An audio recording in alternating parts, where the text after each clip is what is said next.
So my daughter Chloe was 15 when she suddenly developed a pain in her leg. We were told at diagnosis, because the cancer had already spread into her lungs, that there was a 25% chance of the treatment working.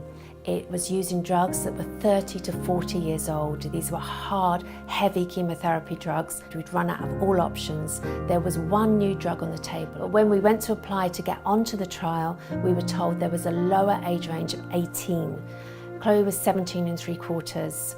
A lot of clinical trials traditionally, and for no really good reason, start at the age of 18. I think it's been more an artificial barrier. It's easier to do it above the age of 18. It's our comfort zone. Chloe could not get onto that trial until she was 18.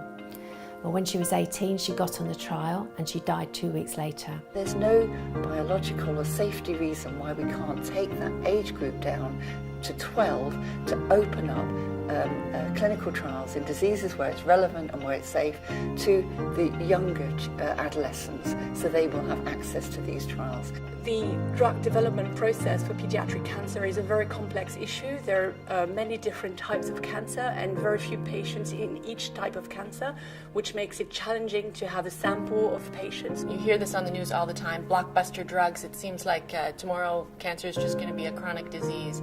And it's true, there's been huge advances in cancer drug development, but not for children.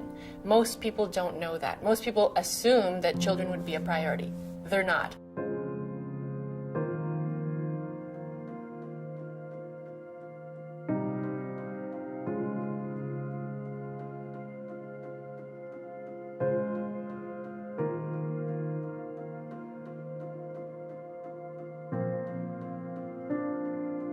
So the issues are complex, these things are, otherwise change would have happened. But there is one single thing that can be done right now that would make a massive difference for fewer children dying of cancer in the future, and that is to get rid of the 18 lower age limit to access clinical trials. We know now, more than we did many years ago, that it is safe to protect our children through research, if you like. They shouldn't be protected from research, they should be protected through research. The real problem of getting teenagers in adult trials is that it's a matter of mentality.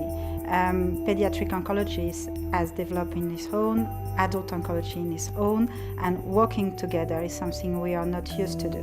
We need better and stronger partnership between the scientists, between the clinicians, and the pharmaceutical company, because clearly we need to significantly improve the way to choose, oh, this drug should be developed and this one should not. So the science is evolving, so as we learn more about the underlying drivers of pediatric oncology, and as we identify more targets that we can drug, that's one way that we will foster development of new agents, but also a willingness and an openness on the part of industry and to have this multi-stakeholder collaboration so that when we do identify a target that's relevant in a pediatric malignancy, that we can foster the development of that drug. There is a need for coming together across Europe and even across the world. Parents, patient advocates, NGOs,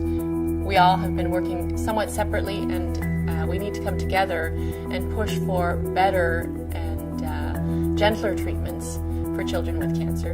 And that's one of our main goals with Unite2Cure. We need the parent voice in these conversations because we are the people that really understand what somebody sitting there and putting a tick in the box that says we do not want to trial our drug on a child under 18. For them, it's just ticking a box. For me, it meant my child died.